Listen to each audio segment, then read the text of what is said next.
الغزاله تروق وتلاقي الكره الممتعه بتاعت ارسنال ال1 2 ال1 3 واستريتش الملعب اللي انت بتحبه والعرضيات المتقنه اللي انت بتحبها وساكا المبدع اللي انت بتحبه او كل الناس بتحبه. تلاقي الكوره مختلفه مع ارسنال لما الغزاله بتكون رايقه. ولكن هل اداء الشوط الاول زي اداء الشوط الثاني؟ ليه الاستحواذ تراجع؟ لولا تالق ساكا الشوط الثاني ولولا ركله الجزاء اللي هي لحقت ارسنال بالهدف الرابع كان سبورتنج لشبونه رجع في المباراه. هنتكلم في احداث مباراه ارسنال وسبورتنج لشبونه في دوري ابطال اوروبا والفوز الساحق لارسنال 5-1 بعد فوز سبورتنج لشبونه على مانشستر سيتي برباعيه مقابل هدف. ولكن ارسنال كان ليه راي تاني على ارض سبورتنج لشبونه. هنتكلم في احداث المباراه وهنتكلم في اهداف ارسنال وطريقه ارتيتا الحمد لله على فوز الارسنال. طبعا النهارده ارسنال كان واخد المباراه من بدايتها تحدي. ولكن انا عندي سؤال هساله او اقتراح او سؤال هساله محتاج الناس اللي بتشجع الارسنال زي يردوا عليا. هل لو سبورتنج لشبونه هاجم ارسنال وامتلك الاستحواذ الشوط الاول وهدف في ارسنال، الارسنال كان يقدر يعود الشوط الثاني؟ لان انا بيجي لي احساس كده ان ارسنال لو ما هدفش الشوط الاول وما استحوذش من بدايه المباراه وهدف هدف والثاني في الثالث، بتلاقي ارسنال مجرد ما بيدخل فيه جون ما بيعرفش يرجع قوي، او مش ما بيعرفش يرجع، بتحس ان الرجوع عنده صعب. هل كلامي صح ولا انا وجهه نظري انا بس اللي صح ولا وجهه نظري غلط؟ محتاج رد حضراتكم في الكومنتات. النهارده ارتيتا بدا برايه في حراسه المرمى ساليبا وجابرييل 2 مساكين، باك ليفت كالافيوري، باك رايت تيمبر، في نص الملعب توماس بارتي واوديجار ورايس، وثلاثه في الخط الهجومي ساكا، هاف رايت راس حربه هافيرتز، وهاف ليفت مارتينيلي. طبعا زي ما قلت لك الغزاله تروق تلاقي الكوره الممتعه بتاعت ارسنال، تلاقي العرضيات المتقنه بتاعت ارسنال، تلاقي الغزاله رايقه عند بعض اللعيبه، عند ساكا، عند مارتينيلي، تلاقي عند هافيرتز، بتلاقي الغزاله تكون رايقه. ولكن بلاقي تراجع غريب بعد تقدم دايما الارسنال الشوط الاول امتلك الاستحواذ. يعني النهارده الشوط الاول 3 فرص خطيره من ارسنال برغم ال3-0، ولكن في 3 فرص خطيره وهددنا مرمى سبورتنج لشبونه. ده غير ان 9 تصويبات على المرمى، احصائيات مميزه جدا على فريق يدوب فاز على مانشستر سيتي 4-1 وعلى ارضه، فده عدد كويس جدا. 9 تصويبات على المرمى، 3 فرص خطيره من ارسنال. طبعا الهدف الاول جابرييل عرضيه متقنه، الهدف الثاني هافيرتز، الثالث مارتينيلي. فالابداع بتاع ارسنال في الشوط الاول ان احنا امتلكنا الشوط الاول، استحوذنا على الشوط الاول، بنعمل استريتش كويس جدا، ساكا بيعمله على اليمين وطبعا على الشمال بيعمله مارتينيلي. بتلاقي الاستريتش اللي احنا بنعمله وتدوير الكوره اللي احنا دايما بنعملها بتكون مميزه فينا قوي. ولكن احيانا العرضيات مش بتكون ماشيه معانا شويه، فبتمنى ان تنوع الهجمات عند ارسنال يختلف شويه او نحاول ننوع في الهجمات شويه. يا دوب بحس ان احنا دايما بنلعب ركنيات على الكور الثابته، مميزين فيها على ان احنا نطلع دايما نلعب على الهافات ساكا ومارتينيلي.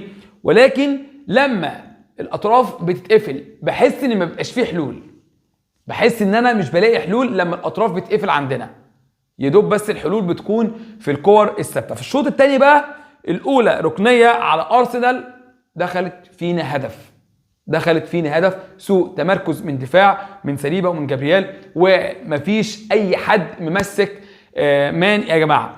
فركله الجزاء بقى اللي جت لارسنال وسددها ساكا الحمد لله واحرزناها هدف. لكن ده ما يمنعش طبعا تراجع في الاداء، ولكن لولا ركله الجزاء دي انا بقول لك كان ممكن سبورتنج لشبونه رجع في المباراه. ليه؟ لان مجرد ما ركله الجزاء اتحسبت لارسنال صحيحه جدا واحرزناها، التراجع حصل عند سبورتنج لشبونه وبدا الاستحواذ اللي هم كانوا واصلين بيه الشوط الثاني بدا خلاص يهمدوا، حصل زي همدان كده او ملل في المباراه او في ادائهم. طبعا احنا نازلين احرزنا هدف، دخل فينا هدف الرابع، اصبح الفارق بقى 3 اهداف برضه زي ما هو. ولكن برضه هرجع اقول لك ان تراجع الارسنال كان غريب جدا. طبعا الحمد لله انا دايما بكون متفائل لما جابرييل وساليبا بيكونوا اتنين مساكين جنب بعض. الاتنين يا جماعه بيدوا ثقه للعيبه، بيدوا ثقه لكالافيوري، بيدوا ثقه لتمبر، بيدوا ثقه لكل اللعيبه الاودجر، لكل اللعيبه اللي قدامهم ان العبوا براحتكم، وراكم اسدين حرفيا اسدين. لان ساليبا وجابرييل الاتنين زي ما تقول كوكتيل مع بعض. بتلاقي فريق ارسنال بيقدر يعمل استرتش براحته، بيلاقي التغطيه في المساحات كويس جدا. ولكن احصائيات ارسنال الشوط الاول كانت مميزه فيها قوي. الشوط الثاني تراجعنا احنا لحد بالظبط الدقيقه 65 او الدقيقه 70. تخيل الاستحواذ كان كام؟ الاستحواذ كان لسبورتنج لشبونه 75%. تخيل الاستحواذ. اي فريق متقدم 3-0 طبيعي الشوط الثاني بيبدا تراجع، لكن مش تراجع كده. انا بقول لك اهو، اقسم بالله لولا ركله الجزاء اللي جت لارسنال وسددها ساكا واحرزها، اقسم بالله كان سبورتنج لشبونه كان سهل يرجع، كان سهل يرجع في المباراه. ولكن الحمد لله على الفوز. طبعا الهدف الخامس كان تورسارد الحمد لله، لكن زي ما بقول لك والله وكاتبها اهو، لولا تألق رايه ولولا ركله الجزاء اللي جت لارسنال احنا كنا رحنا في داهيه. كان سبورتنج لشبونه رجع في المباراه، كان سبورتنج لشبونه رجع في المباراه. النهارده ساكا الشوط الاول عمل شوط عالمي، الشوط الثاني لاعبي ارسنال بلا استثناء الى حد ما كان الهجوم كان ضئيل جدا. بتلاقي الهجوم من ناحيه ساكا كان ضئيل جدا، بتلاقي الهجوم من ناحيه مارتينيلي كان ضئيل جدا. ولكن بتمنى الفتره اللي جايه ان شاء الله نحاول لو هنمتلك الشوط الاول والشوط الثاني هنسيبه او العكس او الكلام ده كله، نحاول نقسم المباراه. فوز مهم، فوز لارسنال مهم.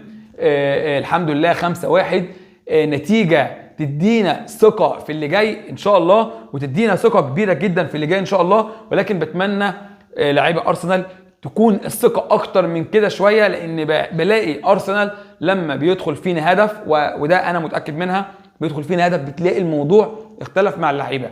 بحس ان ما بيبقاش فيه ثقه زي ما بتقدم، يعني بحس ان مفيش ثقه زي ما بتقدم. انا بتكلم النهارده في نقطه ومحتاج ارد حضراتكم. لو الشوط الاول سبورتنج لشبونه هو اللي امتلك الاستحواذ وهدف فينا، كان يبقى عندنا فرصه ان احنا نرجع الشوط الثاني؟ بصراحه ما اظنش، برغم ان انا عندي ثقه في لاعبي ارسنال، لكن بصراحه ما اظنش. ليه؟ لان دايما بلاقي الغزاله عند لاعيبه ارسنال لما يكون الشوط الاول انا اللي ممتلكه واستحوذته والكلام ده كله، بلعب كوره جميله، بلعب كوره روعه، كوره هايله. لكن العكس معايا، كورتي ما بتظهرش غير وانا مستحوذ وغير وانا متقدم. لكن وانا خسران بتلاقي الهجوم قوي جدا من ناحيه ساكا او من ناحيه مارتينيلي او اللعيبه اللي بتلعب.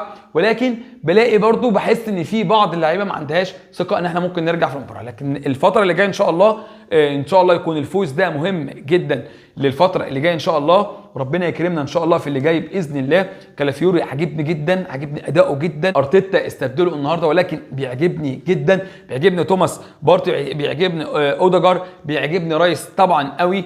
الموضوع ان انا استحوذ في نص الملعب واقدر امتلك خط الوسط بيكون بيدي دوافع كبيره جدا عند اللعيبه، ويدي الاستحواذ عند اي نادي بيمتلك 3 خط وسط مميزين بيقدروا يستحوذوا على المباراه ويقدروا بالمعنى البلدي كده يركبوا المباراه، والثقه بتزيد عند اللعيبه. فالحمد لله على الفوز النهارده، والحمد لله على الاداء اللي كان في الشوط الاول بس. ولولا تألق رايه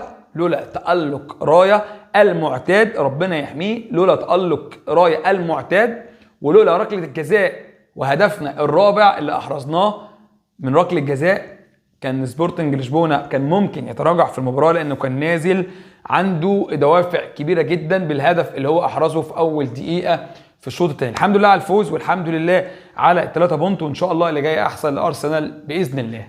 سلام عليكم.